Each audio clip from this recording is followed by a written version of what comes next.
মৰমৰ ছাত্ৰ-ছাত্ৰীসকল, আজি এই ভিডিঅ'টোলৈ তোমালোকক স্বাগতম জনাইছোঁ। মই ৰুণজুন গগৈ, ডিব্ৰুগড়ৰ গ্ৰাহাম বজাৰ উচ্চ মাধ্যমিক বালিকা বিদ্যালয়ৰ এগৰাকী সহকাৰী শিক্ষয়িত্ৰী। আজি ক্লাছ 7ৰ ছ'চিয়েল ছায়েন্সৰ 17 নম্বৰ পাঠ, ভাৰতবৰ্ষৰ সাংস্কৃতিক দিশত মোগলসকলৰ অৱদান। ইয়াৰ 4 নম্বৰলৈকে মই কুৱেশ্যন আনচাৰসমূহ দিছোঁ। তোমালোকে ভিডিঅ'টো পজ কৰি আনচাৰসমূহ লিখি পেলাবা। মই প্ৰশ্নৰ উত্তৰসমূহ পঢ়ি দিয়া নাই। মই প্ৰতিটো পেজতে কি কৰিছোঁ, তোমালোকক 15 ছেকেণ্ডকৈ দিছোঁ, ইয়াত টাইম দিছোঁ। তাৰ মাজতে বাছি পেলাই তোমালোকে গম পাবা যে কোনটো প্ৰশ্নৰ উত্তৰ মই দিছোঁ 15 ছেকেণ্ডত। তেতিয়া তোমালোকে পজ কৰি ল'বা আৰু লিখিবা। চেনেলটো ছাবস্ক্ৰাইব কৰি ল'বা। ধন্যবাদ। এতিয়া মূল খণ্ডলৈ আহোঁ। ইয়াত আছে 1 নম্বৰ ক আৰু খ।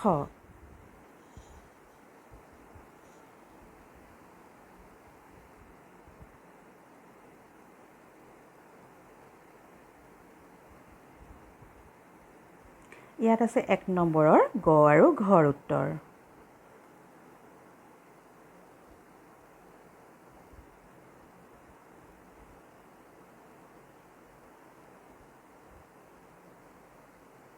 ইয়াত আছে 1 নম্বৰৰ ঙ প্ৰশ্নৰ উত্তৰ।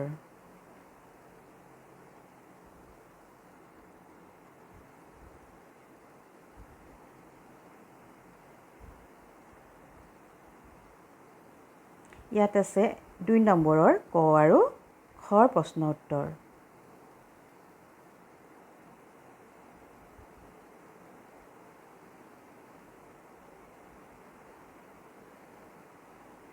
ইয়াত আছে 2 গ, 2 ঘ আৰু 2 ঙ প্ৰশ্ন উত্তৰ।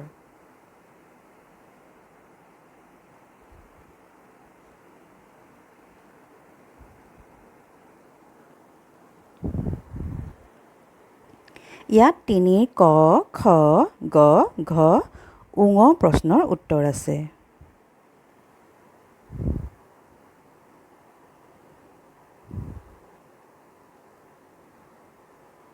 ইয়াত 4 নম্বৰ কৰ উত্তৰ এডোখৰ আছে। একেটা প্ৰশ্নৰ উত্তৰ আৰু এটা খণ্ড পিছলৈ আছে। এইটো খৰ ইডোখৰ উত্তৰ দেই, ইছুৱা উত্তৰ একেটা প্ৰশ্নৰে।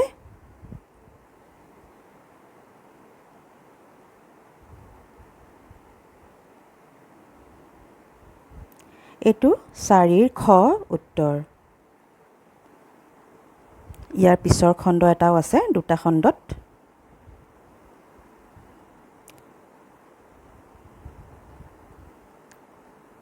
এইডোখৰ 4ৰ খৰ পিছৰডোখৰ।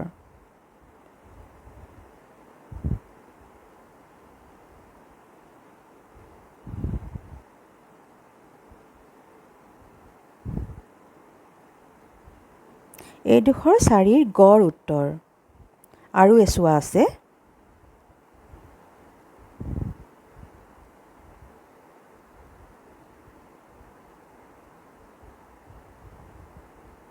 এইডোখৰ 4ৰ গড় পিছৰ চোৱা। গতিকে তোমালোকে ভিডিঅ'টো পজ কৰি ল'বা, মাজত চুই দিবা, তাৰপিছতে তেতিয়া পজ হৈ যাব। উপকৃত হ'বা বুলি আশা কৰিছোঁ। ধন্যবাদ।